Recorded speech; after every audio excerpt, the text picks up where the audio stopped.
time has come to wake up the people and give them their freedom. This is a revolution we're talking about.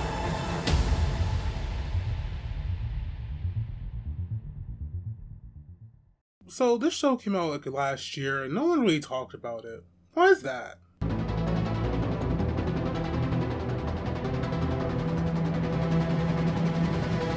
Hey. How y'all doing? So recently, I come across this show on Hulu called Utopia Falls. Now, from the poster alone, like this poster alone, my brain thought, oh, is this gonna be like kind of like supernatural, superpowers, kids, whatever type stuff? And I'm like, I'm interested, I'm a big fan of X-Men. And yeah, that first assumption was wrong. If anything, this show is more like Hunger Games and other stories that are very much in that same vein. Except this time it's more so meant for BIPOC and even LGBTQIA+. So, I ask again, why wasn't this more talked about? Okay, so let's take it from the top. Utopia Falls is a show that was released on February 14th, 2020. And basically the synopsis is that in the distant future where the world has been ravaged by war and destruction, there's this new colony of humans that live in a city called New Babel who is under a dome to protect them from the toxic outside world. And this new city is basically divided up into 4 different sectors labeled progress, industry, nature, and reform. And essentially, yeah, it's just districts from like Hunger Games. Like basically the progress sector is like District 1, District 2, they're the elites, they're the privileged bunch, and then the reform sector are people like Sector 11 and 12 who are the misfits, the outcasts. Specifically, they are defined as people who disobeyed the law and were sent to this sector to reform from what they've done. But wait, there's a good part about this. Every year there's this new contest called the Exemplar that's kind of a competition between a bunch of teenagers, and usually they choose 24 teenagers from all of the areas together to compete against each other for one winner to come out on top. That's just the Hunger Games. Except unlike Hunger Games where the kids have to kill each other, this time you guys are just competing against each other in, well, music. Singers, dancers, musicians come together to perform, and the number one winner is going to be the person chosen as the new exemplar. And that's where we find ourselves in the first episode. Essentially, it's time for this year's chosen selection for the next 24 candidates who are going to compete for the next exemplar title. And that's where we really meet our cast. Let's start from the top though.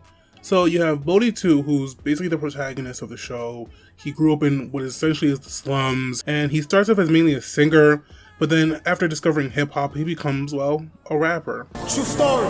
Both my mom and dad were working in the mines. Rest in peace. That's why I'm going deeper every round. Now I watch my back, cause even without crimes, you could be a ghost. The other protagonist, Aaliyah 5. Her dad is actually one of the main government leaders for their little town, and her mom died when she was young. Yep, her mom died. She doesn't like to be reminded that she has a privilege, even though she does technically have a privilege. But I was scared too. What? You're a tribunal's daughter. Are we really going there again? Look, I'm not saying this to hurt your feelings, but you got out because of your father. You had that advantage. I didn't. You may not like to hear it, but it's the truth. And she's mainly a dancer, and after discovering hip-hop, she throws some hip-hop inspired moves into her choreo. But hey, speaking of privilege and a dancer, here comes Leah's other friend, Temple 3, who essentially, you learn from the start that they've been friends for years. They kind of are a thing, but like, they haven't really ever made it official. He's kind of just like the token hot straight white boy of the cast, and unlike the rest of the cast, he really does prefer the old school / traditional way of dancing. He's kind of the stick in the mud, really. We're safe. We're happy. What's wrong with keeping things the way they are? Just because things are better than they used to be doesn't mean they're good enough. We've lived a charmed life in progress, but not everyone in New Babel is so lucky. But outside of the love triangle that we see here at the main cast, there's also going to be Sage 5, who is the only character from the nature sector, really. And she's a quiet girl who always relies on herself first, and then when later trauma happens, she really gets stuck in that way of relying on herself and doing things her own way. And she's another dancer who, after learning the old ways of hip-hop, mixes that into her moves and then even adds some capoeira later. Oh, and did I forget to mention one thing about Sage? Harold. Brooklyn. Yeah, I remember. You made a strong first impression. Yeah, I do that. Speaking of her, well, how about let's introduce Brooklyn too, who is the outgoing member of the main cast, really. She's a member who's self-confident, and she's a singer, and after given the knowledge of the past, she really does sing more freely, and she even picks up a lot of the creative styles and fashions of the past and makes new clothing. She's kind of the fashionista of the group, really. And she actually really the person who gets the most growth out of the main trio. She kind of even beats Temp a little bit in like growth and like character development. Now outside of them, there's also going to be Mags too, or Magnus too, depending on who's talking to him really. But yeah, Mags is basically Bodhi's childhood friend, kind of like how Tempo's Aaliyah's. And he's also the social butterfly of the group, who's very much self-confident himself. Unfortunately, I feel he is the one who gets the least amount of character growth of the main kids. And he's kind of a singer and dancer, although the show mainly focuses on him dancing. And he's a supportive friend who's also, you know, I want to give props to the show because half of the cast of kids really are like, you know, queer. And that it reiterates that in a future world like this, homophobia probably wouldn't exist. So there'd be people who are just out and they don't care. Like, Was there something else you needed? rounding out the cast is going to be Apollo 4, which I don't know if it was intentional that, well, his name being what it is, but he's the soft-spoken boy of the group. He really keeps himself at the start. You kind of just know him as Tempo's old friend from a time before. And he's also like the musician of the group, so he's the one who mainly plays pianos, but he progresses the other percussion instruments throughout the show, which is especially highlighted when he starts making a drum-type beat, which is a hint at the fact that his character has a native background. Okay, you know that pattern that I'm always drumming? You learned it from your father, right? Yeah, he learned it from my grandma and so on. Watch. Play next. What am I missing? The drum pattern. Yeah, it's the same, but What if the people the archive is showing me are my family? Or at least, I don't know, my people. Which is really neat considering the actor himself actually has a Mohawk descent. And I guess spoiler alert, but partway through the show, his character does go through a incident that leaves him deaf. And they actually kind of show how even audio impaired people can still play music. Now, besides the main cast of kids, there also is some adult figures or whatever in there, including Aaliyah's dad, who is obviously holding on to some secrets.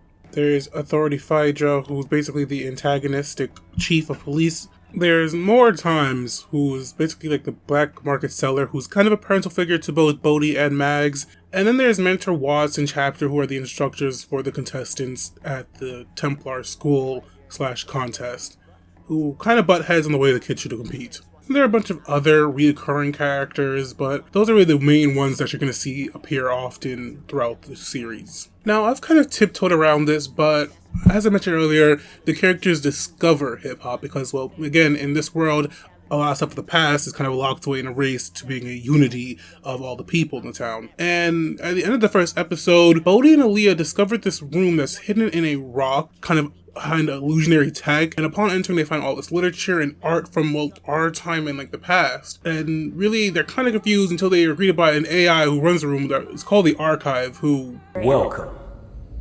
I'm the Archive. Choose your subject.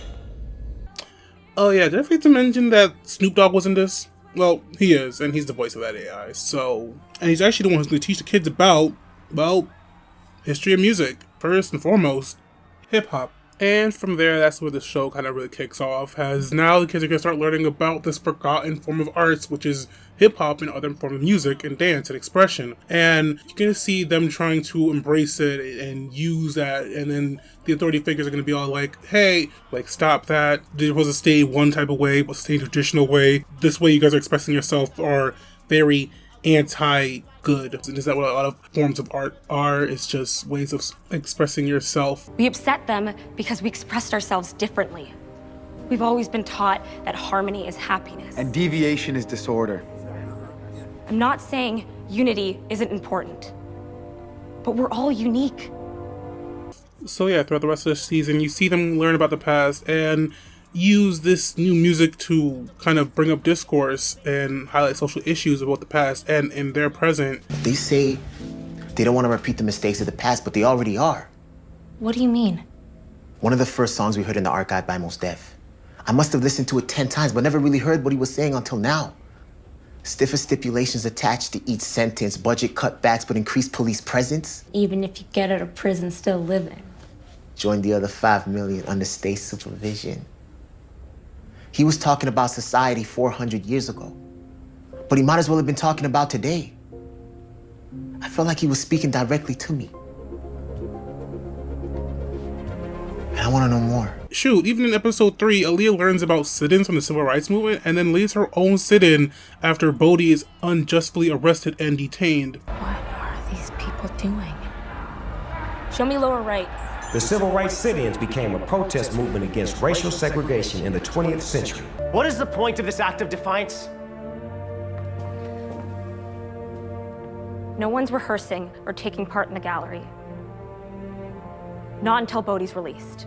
And with all that being said, that's what makes this show kind of stand out from the other typical YA dystopian future stories, because it speaks on the issues BIPOC can go through in a subtle way without actually expressing it and saying it. Like, not once is anyone's race brought up into the show has a way of differing them. And that's what the show creator RT was kind of proclaiming when talking about the show on Instagram. He roughly said that, yeah, we just wanted to make something for the younger, othered kids. You know, the diverse, the black, brown, Asian, indigenous, mixed, immigrant, LGBTQ kids to see themselves as heroes in the future so they know it's possible. Which I find very heartwarming and sweet mentality. But it also kind of makes this lukewarm reception very odd to me. Because, like, the show came out over a year ago now, and, like, I still feel like not enough people have talked about it. And that's kind of upsetting me in my home, girl. Because this really is another black created show that is focusing on sci-fi mixed with hip-hop, something you don't really see often of in media, even though, as RT says, there are black nerds out there that love what they love. Cause sure, the writing isn't perfect, but like, if you want perfection, go watch X-Men the animated series, which is now available on Disney+.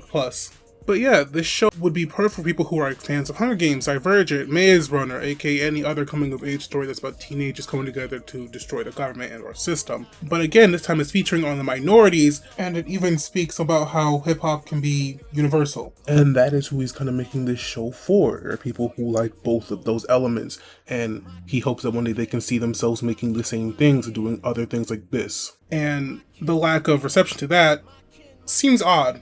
However, I bet you are kind of wondering, what about the music from this, well, music-based show? How's that go? Well, the songs in this, a lot of them were covers of like hit popular old-time songs, and those are pretty good. They do have a banging soundtrack, and you can find a playlist of the soundtrack in the description below. And some of the original songs, they're pretty good. Like, you can tell that these actors have potential to become great. You have Bodhi's rapping and Brooklyn singing, and those are both just kind of really, I would say they're good. Shoot, you've been hearing some of the music playing throughout the whole video. Anywho, now the first season does end with a bit of a cliffhanger, and honestly, Hulu, if you're listening, if you could just renew it for another season, that'd be great. Because I feel like given another season, they could improve the writing so much more and the story could get more fleshed out. So yeah, in the end, I'd give Utopia Falls, like, I don't know, let's say a B.